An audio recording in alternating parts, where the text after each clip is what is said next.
여러분, 오늘 제가 들려드릴 이야기는 실화입니다. 이 이야기는요, 서울 강남에 있는 최고급 장례식장에서 벌어진 대한민국 전체를 충격에 빠뜨린 사건입니다. 믿기 힘드시겠지만, 한 늙은 아버지의 장례식에서 그 누구도 상상하지 못한 일이 벌어졌습니다. 그날이었습니다. 서울 강남구에 있는 그 유명한 장례식장, 아시죠? 거기가 사람들로 발 디딜 틈이 없었습니다. 조문객이 200명도 넘게 왔고요. 화환은 30개가 넘었습니다. 하나하나가 다 고급 화환이었어요. 거기 서 있는 세 남매를 보세요. 맞춤 제작한 상복을 입고 효자, 효녀 연기를 하고 있었습니다. 눈물을 줄줄 흘리면서 코를 훌쩍이면서 보는 사람마다 아이고 저렇게 효성이 지극한 자식들을 뒀으니 저 양반 복 많이 받았네 하고 말했습니다. 그런데 말입니다, 여러분. 세상에는 두 종류의 눈물이 있습니다. 진심에서 우러나오는 눈물과 연기로 짜내는 눈물. 어느 쪽이었을까요? 돌아가신 분의 성함은 김대호 씨, 향년 70세였습니다. 평생을 건설업에 바친 사람이었어요. 막노동꾼에서 시작해서 결국엔 건설회사 사장까지 된 입지전적인 분이셨습니다. 30년을 피땀 흘려 일해서 80억 원의 재산을 모았습니다. 이 노인은요, 평생 한 푼이라도 아껴서 자기 한 몸 편하게 살 생각은 추호도 하지 않았습니다. 전부 다 새 자식들한테 물려주려고 그렇게 악착같이 모은 돈이었어요. 그런데 말입니다. 6개월 전이었습니다. 김대호 씨가 말기 암 판정을 받았어요. 의사 선생이 말하더랍니다. 환자분, 남은 시간이 아마 3달 정도밖에 안 될 것 같습니다.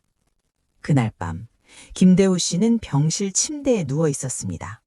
온몸에 링거줄이 꽂혀 있고 고통 때문에 식은땀이 줄줄 흘렀습니다. 그때 세 자식이 병문안을 왔어요. 자, 첫 마디가 뭐였을 것 같으세요? 아버지, 어디가 많이 아프세요? 이런 말이 아니었습니다. 아버지, 저희가 곁에 있을게요. 이것도 아니었어요. 놀랍게도 아버지, 유언장은 작성하셨어요? 이거였습니다. 들어보세요. 이게 사람이 할 소리입니까? 노인은 그 순간 온몸이 얼어붙었습니다. 가슴속이요, 얼음물을 들이부은 것처럼 차갑게 식어버렸어요. 하지만 아무 말도 하지 않고 그저 고개만 끄덕이며 말했습니다. 썼다. 걱정 마라. 바로 그날부터였습니다. 김대호 씨가 어떤 결심을 했습니다. 그 누구도 상상할 수 없는 결심을 말이에요. 남은 6개월 동안 몰래 90분짜리 영상을 찍기 시작한 겁니다. 매일 밤 병실 사람들이 다 잠들고 나면 핸드폰을 꺼내서 카메라를 켜고 말하는 거예요. 통증이 밀려오면 이를 악물고 참았습니다. 통증이 지나가면 다시 촬영을 이어갔어요. 그 영상에 그는 제목을 붙였습니다. 진실이라고. 자, 이제 장례식장 이야기로 돌아가 보겠습니다. 장례식장 안에는 애도의 음악이 낮게 흐르고 있었습니다. 큰아들 김상현, 43, 빳빳한 양복을 입고 눈이 빨개져 있었어요. 눈물을 닦으면서 슬쩍 손목시계를 보더니 변호사에게 귀띔을 합니다. 변호사님, 유언장 낭독은 언제 시작하나요? 둘째 딸 김미선, 38. 울먹이면서 화장이 다 번져 있었습니다. 그런데요, 잘 보세요. 그 눈빛에 슬픔 같은 건 없었어요. 있는 건 오직 조급한 뿐이었습니다. 속으로 계산하고 있는 거예요. 80억 원, 3명이 나눠 가지면 한 사람당 26억 정도 되겠네? 그런 생각 말입니다. 막내 아들 김준호, 35. 세 남매 중에 제일 젊은 놈이에요. 옆에 서서 비통한 표정을 짓고 있는데 손은 계속 핸드폰을 만지작거리고 있었습니다. 벌써 SNS에 글을 올렸더라고요. 아버지 편히 쉬세요라고 쓰고 장례식 사진을 9장이나 올렸어요. 좋아요 숫자가 벌써 100개를 넘었습니다. 바로 그때였습니다. 갑자기 불이 꺼졌어요. 장례식장 전체가 캄캄해졌습니다. 조문객들이 모두 깜짝 놀라서 정전인가 싶었어요. 그 순간 정면에 있는 대형 스크린이 환하게 켜지기 시작했습니다. 거기 비친 것은 한 사람의 얼굴.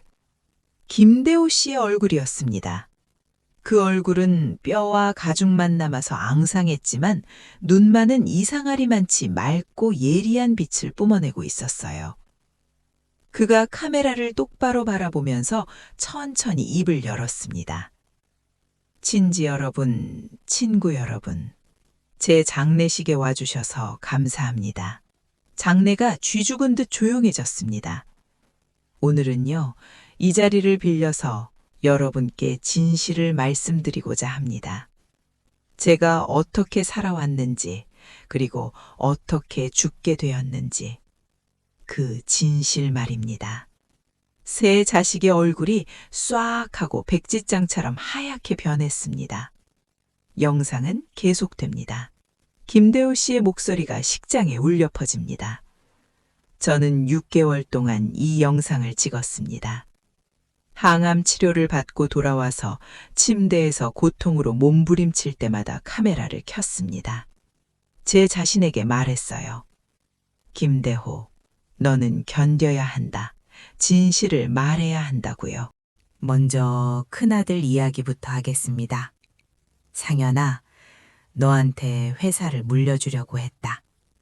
30년 전 내가 맨손으로 이 건설회사를 세웠을 때 벽돌 한 장 한 장, 못 하나하나 전부 이 손으로 다 쌓아 올린 거란다. 그걸 내게 맡기면 네가 잘 경영해 줄 거라고 믿었어. 스크린에 CCTV 영상이 떴습니다. 회사 사무실 감시 카메라 화면이에요. 영상 속에서 김대호 씨는 병원 침대에 누워 있습니다. 바로 그때 큰아들 상현이가 회사 금고 앞에 서서 서류를 꺼내고 있었어요. 그리고 녹음이 재생되기 시작했습니다. 아버지, 이제 얼마 못 가실 거야. 회사 법인명이 빨리 내 이름으로 바꿔야 돼. 변호사한테도 다 얘기했어. 본인 사인만 있으면 된다고 하더라고. 병원에 공사계약서라고 거짓말하고 가져갈 거야. 아버지 이제 눈도 잘 안 보이실 테니까 대충 사인만 받으면 끝이야. 하하, 이제 회사는 내 거야. 식장이 웅성거리기 시작했습니다. 200명이 넘는 조문객들 모두가 눈이 휘둥그레져서 믿을 수 없다는 표정을 짓고 있었어요.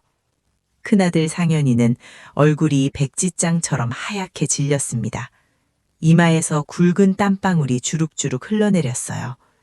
일어나서 변명을 하려고 했지만 다리에 힘이 풀려서 그대로 의자에 주저앉아 버렸습니다. 영상 속 김대호 씨, 눈이 벌겋게 충혈되어 있습니다. 상현아, 너는 아니? 아버지가 이 30년을 어떻게 살아왔는지. 첫 공사를 따내려고 나는 발주처 사무실 앞에 무릎 꿇고 아침부터 저녁까지 절을 했다. 돈을 아끼려고 공사장 컨테이너 박스에서 잤는데 그게 5년이나 계속됐어. 너한테 회사를 물려주면 네가 소중히 여기고 더 크게 키워줄 거라고 믿었단다. 그런데 상상도 못했어. 내가 아직 살아있는데 너는 벌써 내 유산을 나눠 갖고 있었다니. 화면이 전환됩니다. 스크린에 은행 송금 내역이 쭉쭉 뜹니다. 2024년 8월 3일 출금 12억 원, 적요 개인 소비.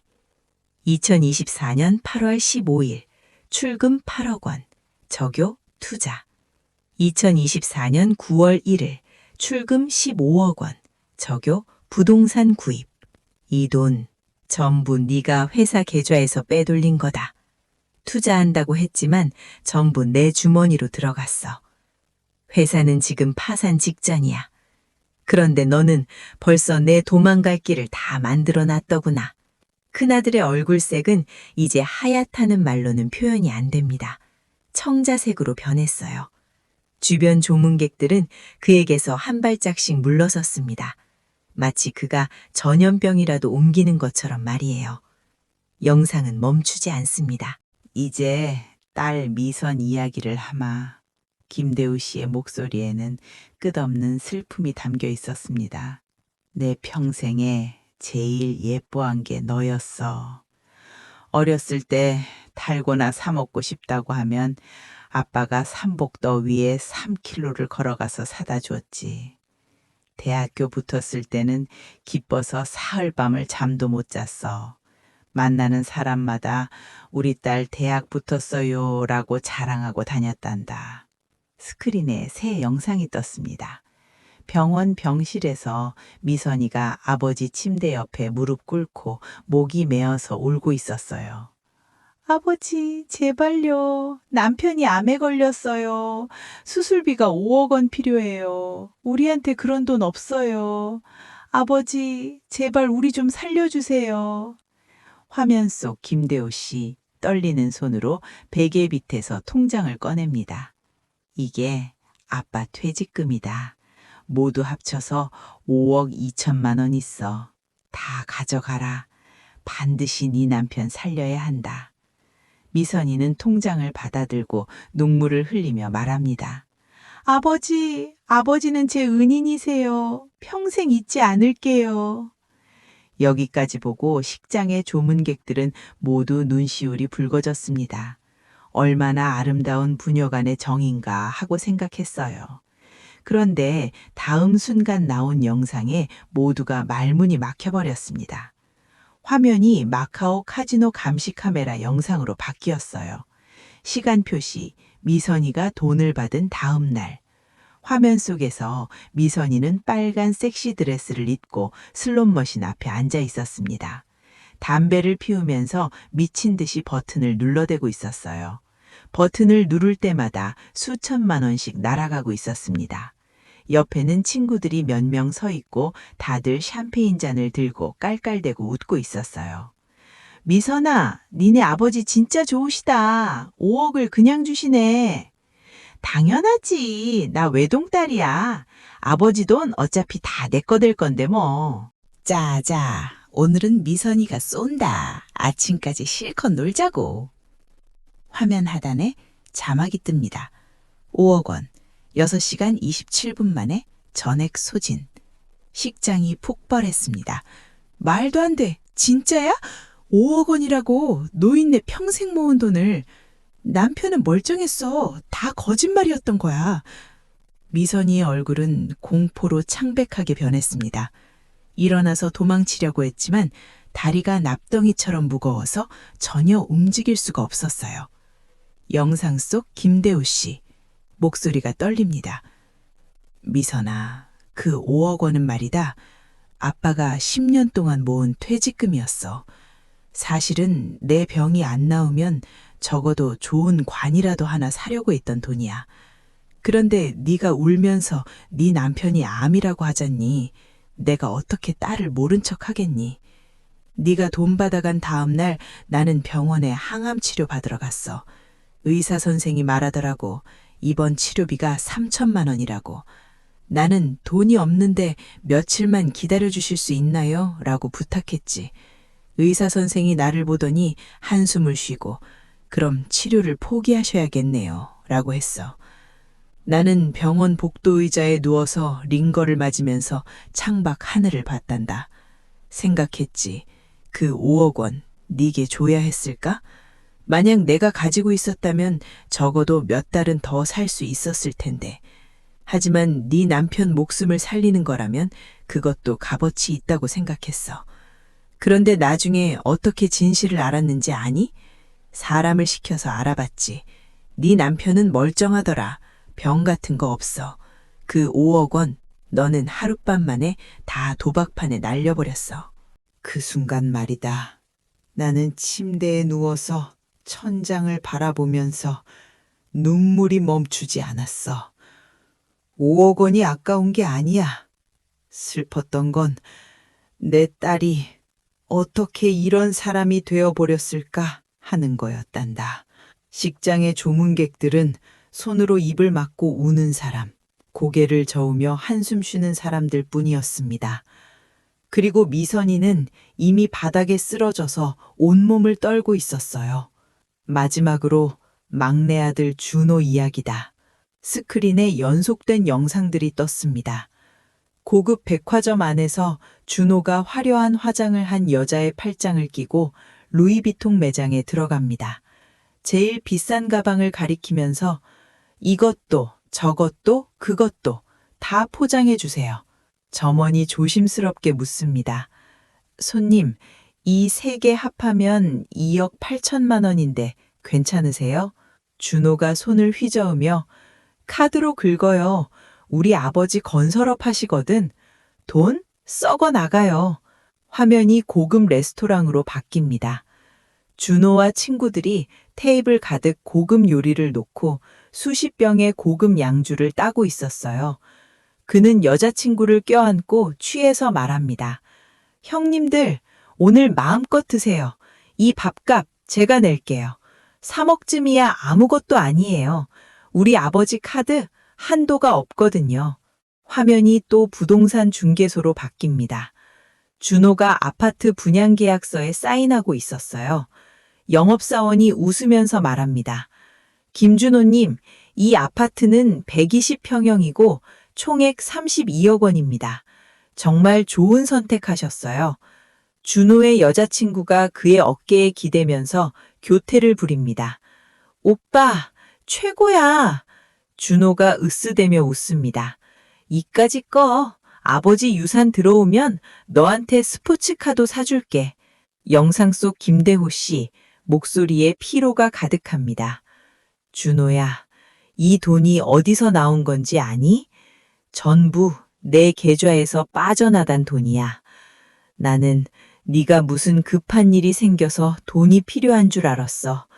어차피 나도 이제 쓸 데가 없으니까 네가 쓰라고 생각했지. 그런데 상상도 못했어. 네가 내 돈으로 여자한테 아파트를 사주고 차를 사고 가방을 사고 있었다니. 네가 나이트클럽에서 돈을 물쓰듯 할 때 나는 병원 복도 의자에 누워서 병실에 들어갈 돈이 없어서 밖에서 링거를 맞고 있었어. 그날 밤은 말이다. 추웠어. 간호사가 얇은 담요 한 장을 덮어줬는데 나는 추워서 몸이 덜덜 떨렸단다. 핸드폰을 꺼내서 너한테 전화하려고 했어. 아들아, 병원에 좀 와줄 수 없니? 라고 말하려고. 그런데 핸드폰을 켜자마자 은행에서 문자가 왔더라고. 끝자리 8888번 카드로 3억 원 사용하셨습니다. 라고. 나는 핸드폰을 내려놨어. 알았지? 너는 밖에서 신나게 놀고 있는데 나 같은 늙은이 신경 쓸 시간이 없겠구나 싶었어. 식장이 죽은 듯이 조용해졌습니다.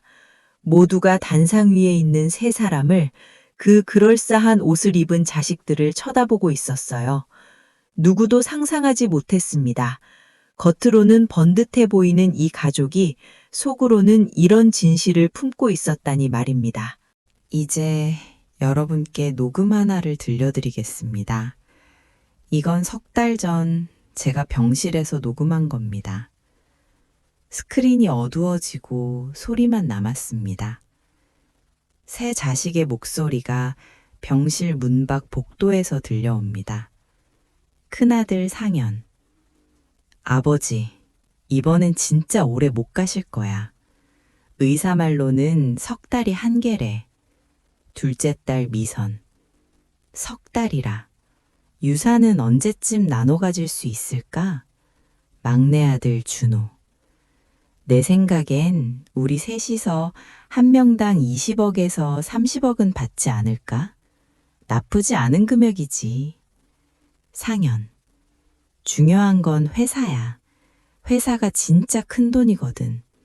벌써 변호사한테 서류 다 만들어놨어.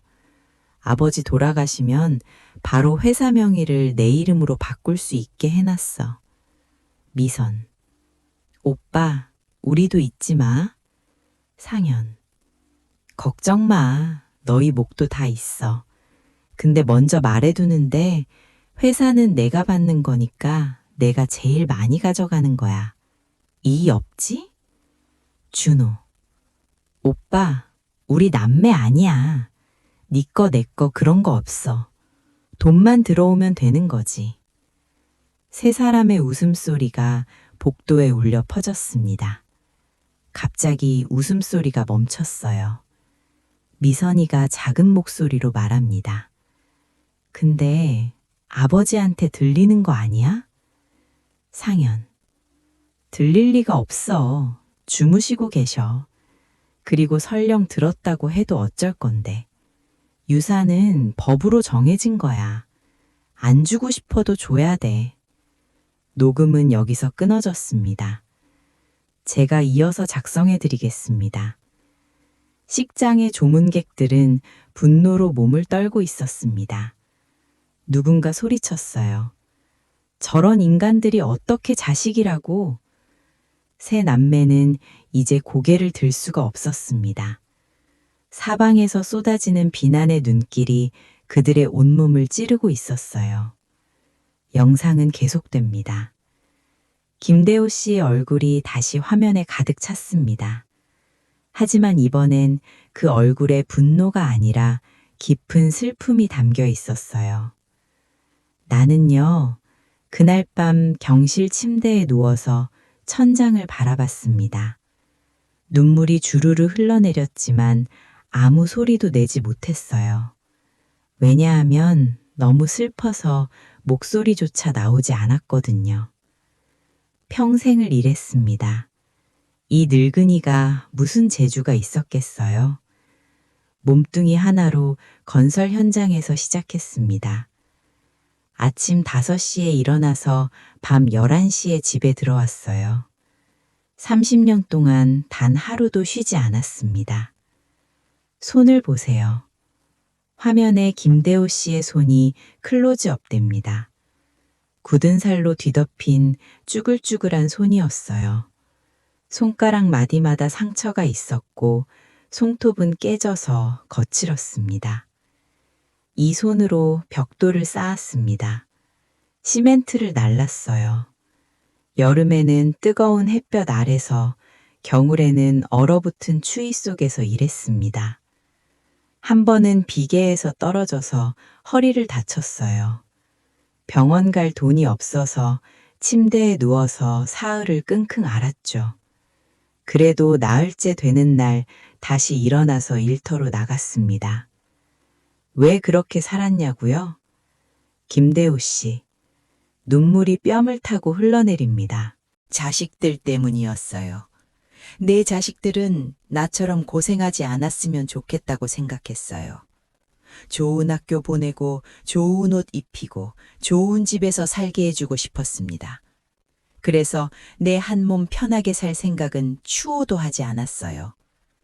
평생 싸구려 옷을 입고 싸구려 밥을 먹으면서 한 푼 한 푼 모았습니다.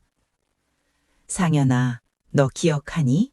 네가 초등학교 5학년 때 친구들이 다 새 운동화를 신고 왔다고 울면서 집에 왔잖니. 나는 그날 저녁 일당에서 5만 원을 떼어서 새벽 버스를 타고 백화점에 갔어. 네가 좋아하는 파란색 운동화를 사서 아침에 네 방문 앞에 놔뒀지. 네가 신고 학교 갈 때 얼마나 좋아했는지 아니? 나는 그날 점심도 굶었단다. 돈이 부족해서 말이야.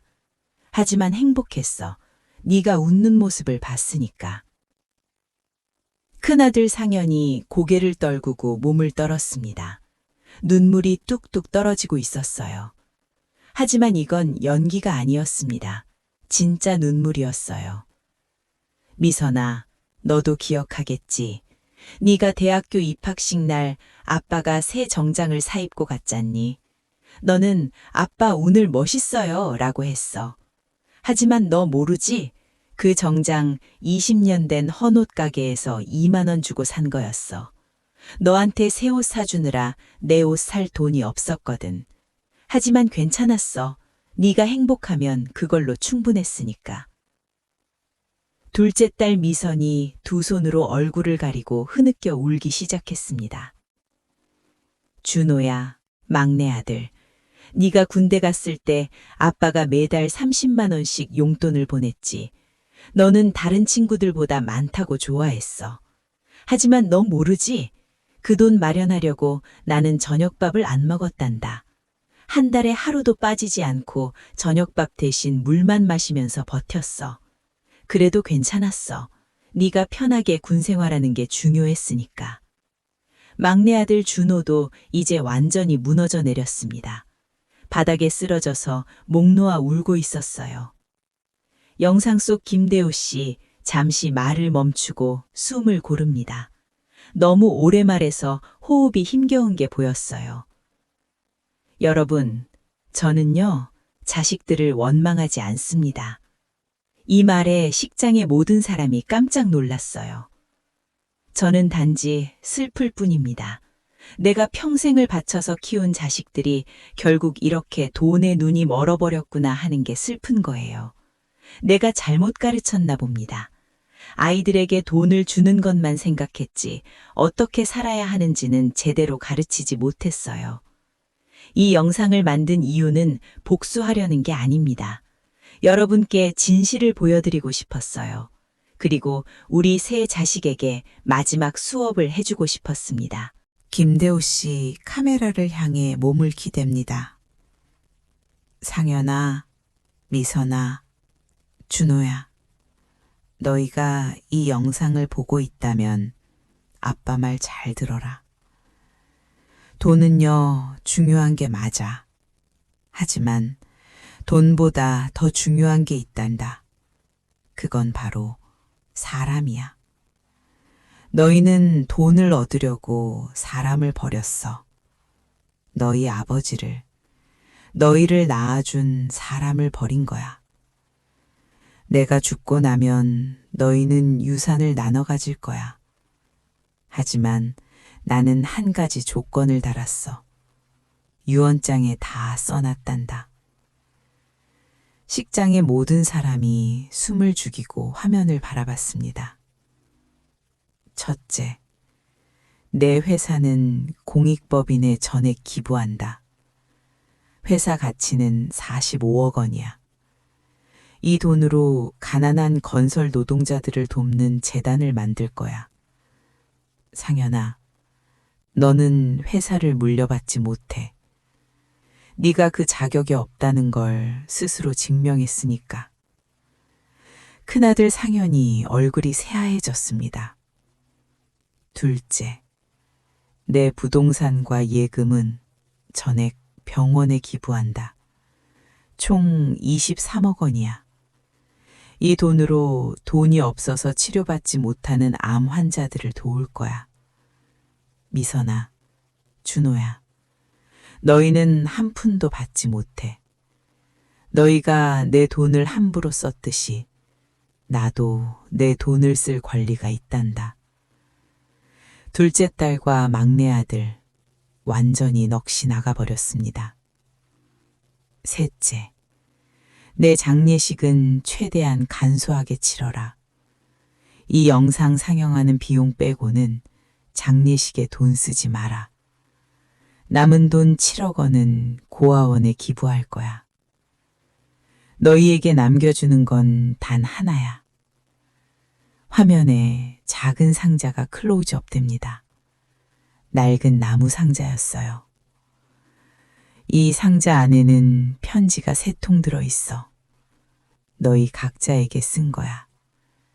이게 아빠가 너희에게 줄 수 있는 마지막 선물이란다. 돈이 아니라 아빠의 마음을 남기고 싶었어.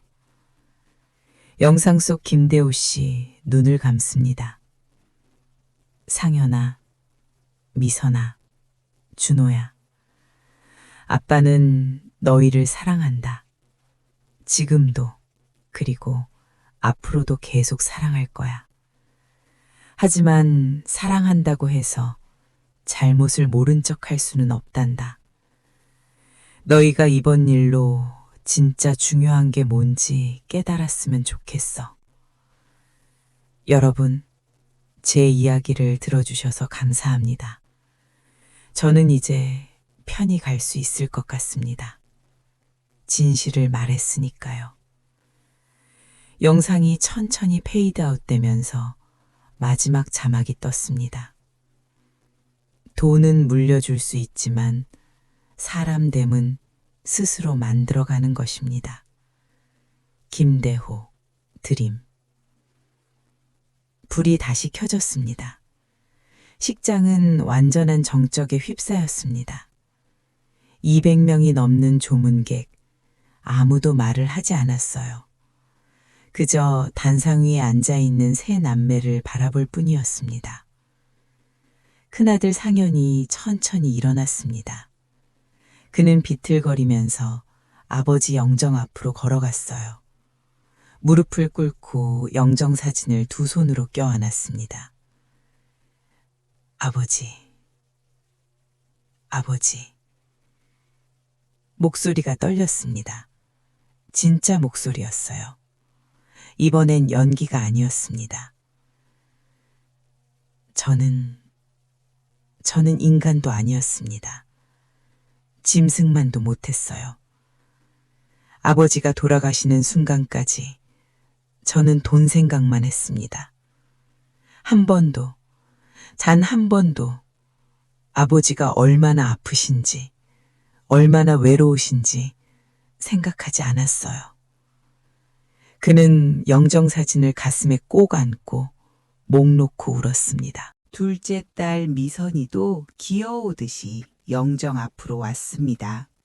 그녀는 바닥에 엎드려서 이마를 땅에 찌으면서 말했어요. 아버지, 용서해 주세요. 저는 아버지를 이용했어요. 거짓말로 돈을 빼냈고 그 돈을 도박에 날려버렸어요.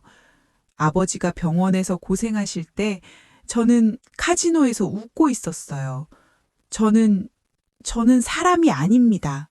막내 아들 준호는 아버지 영정 앞에 무릎을 꿇고 두 손을 모았습니다. 눈물이 멈추지 않았어요. 아버지, 제가 잘못했습니다. 아버지 돈으로 저는 사치만 부렸어요. 아버지가 병원 복도에서 주무실 때 저는 호텔에서 파티하고 있었어요. 제가 미쳤습니다. 정신이 없었어요. 세 사람은 영정 앞에서 진심으로 참회했습니다.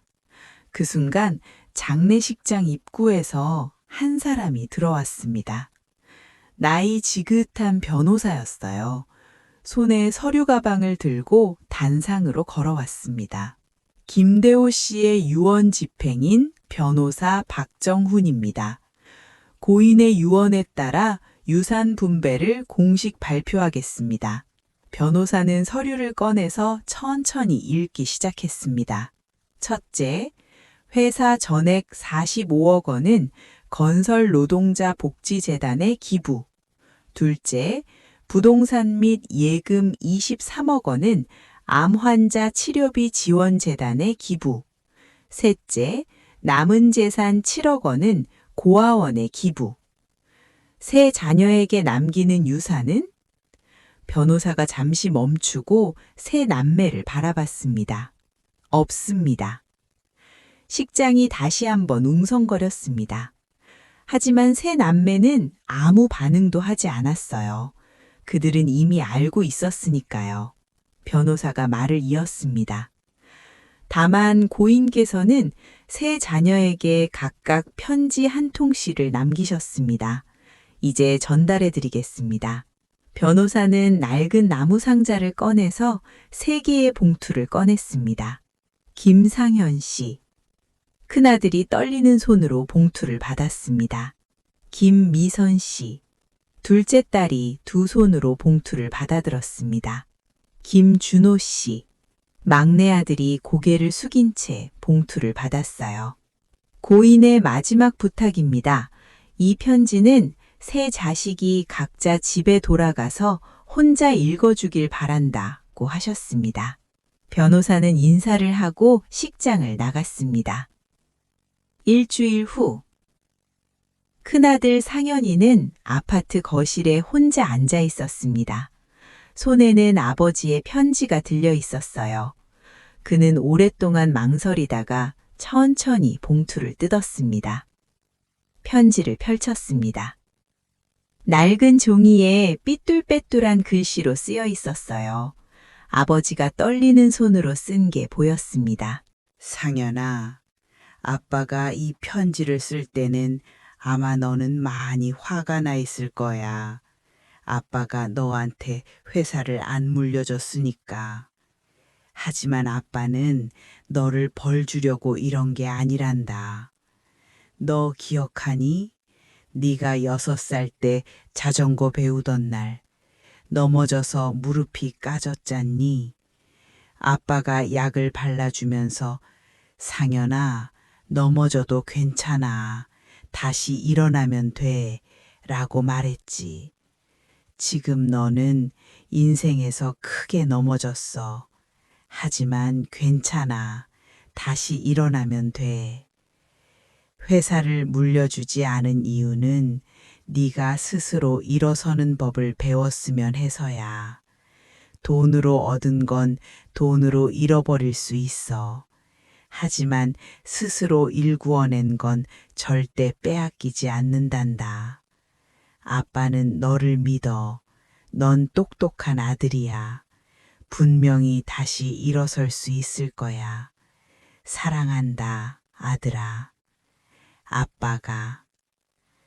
상현이는 편지를 가슴에 안고 소리 없이 울었습니다. 둘째 딸 미선이도 자기 방에서 편지를 읽고 있었습니다. 미선아, 아빠의 사랑스러운 딸. 네가 어렸을 때 아빠한테 물었던 거 기억나니? 아빠, 세상에서 뭐가 제일 소중해요?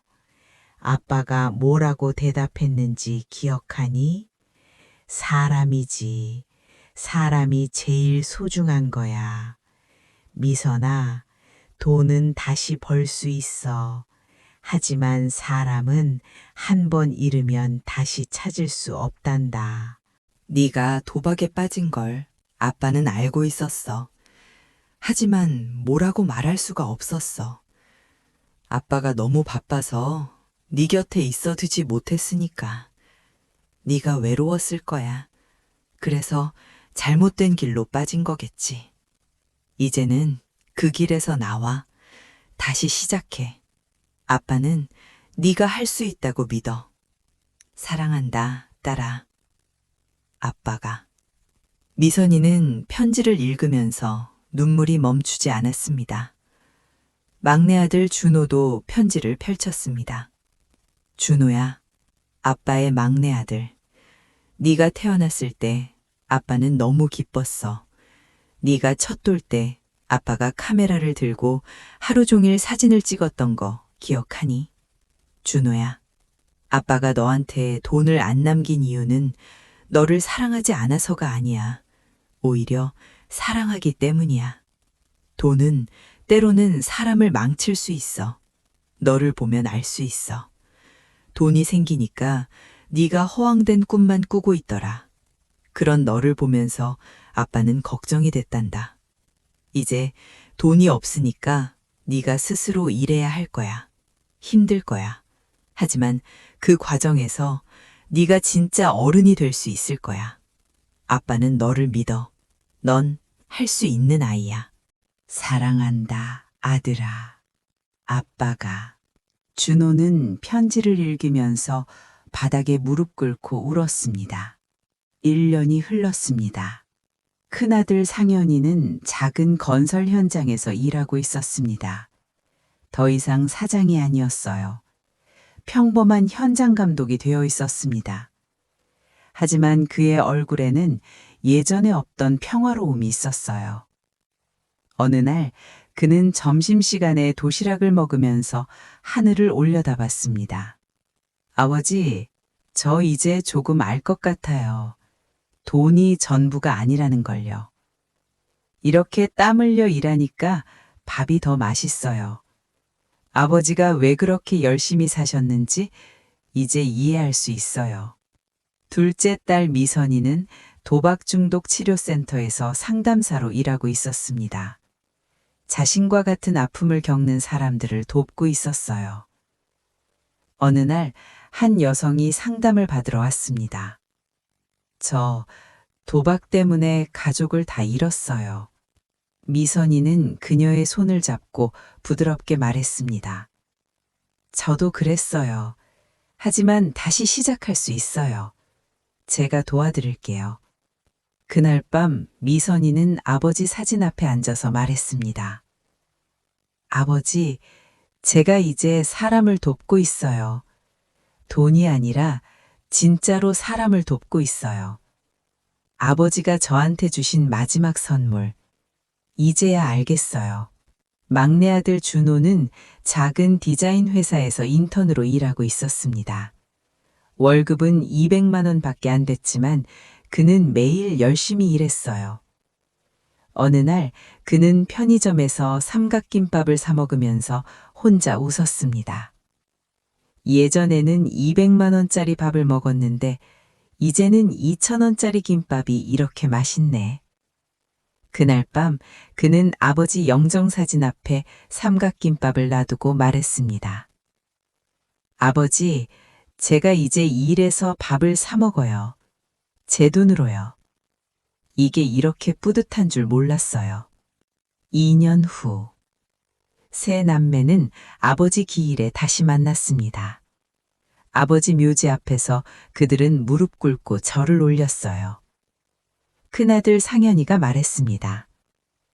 아버지, 저 이제 작은 회사를 차렸어요. 직원은 5명밖에 안 되지만 정직하게 일하고 있어요. 아버지가 하셨던 것처럼요. 둘째 딸 미선이가 말했습니다. 아버지, 저 이제 도박 안 해요. 대신 도박으로 고통받는 사람들을 돕고 있어요. 제가 받은 상처로 다른 사람을 치유하고 있어요. 막내 아들 준호가 말했습니다. 아버지, 저 이제 제 힘으로 살아요. 아르바이트도 하고 디자인 일도 하면서요. 힘들지만 행복해요. 진짜로요. 세 사람은 서로를 바라봤습니다. 그리고 함께 웃었어요. 그들은 이제 알았습니다. 아버지가 남긴 진짜 유산은 돈이 아니었다는 걸. 그건 바로 다시 일어서는 법이었습니다. 스스로 살아가는 법이었습니다. 진짜로 중요한 게 뭔지 깨닫는 것이었습니다. 그날 저녁, 세 남매는 작은 식당에서 함께 밥을 먹었습니다. 고급 레스토랑이 아니라 7,000원짜리 찌개집이었어요. 하지만 그 밥이 그들이 평생 먹었던 어떤 음식보다 맛있었습니다. 왜냐하면 그건 각자가 번 돈으로 사 먹는 밥이었으니까요. 그리고 무엇보다 가족이 함께 먹는 밥이었으니까요. 큰아들이 술잔을 들었습니다. 아버지께. 둘째 딸이 따라서 들었습니다. 아버지께. 막내 아들도 들었습니다. 아버지께. 세 사람은 술잔을 부딪혔습니다. 그 순간 식당 창문 너머로 저녁 하늘이 보였어요. 구름 사이로 햇빛이 빛나고 있었습니다. 마치 아버지가 하늘에서 그들을 바라보며 미소 짓고 있는 것 같았습니다. 끝. 진짜 유산은 돈이 아니라 삶의 지혜입니다.